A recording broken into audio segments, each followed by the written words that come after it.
Sa ibang balita, patuloy ang paghahatid ng tulong ng iba't ibang ahensya ng gobyerno sa mga biktima ng kalamidad. Sa Catanduanes at Cebu, namahagi ng family food packs at hygiene kits. Pinansyal na tulong naman ang ipinagkaloob sa mga nasalanta ng bagyo sa Capiz. Yan ang ulat ni Clazel Pardilla. Namahagi ng halos 800 family food pack ang Department of Social Welfare and Development sa bayan ng San Miguel, Catanduanes na labis na naapektuhan ng superbagyong Uwan. Layo nitong tiyakin na walang magugutom na pamilya matapos hagupitin ng kalamidad.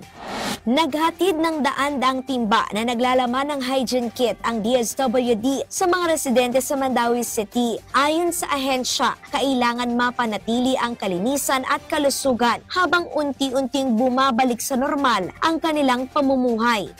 Nakatanggap ng tig 5,000 pisong ayuda ang mga pamilya ng Pontevedra Capiz na tinamaan noon ng Bagyong Ramil. Dagdag suporta ito ng pamahalaan para makumpuni at magkaroon ng disenteng tahanan ang mga naapektuhan ng sakuna.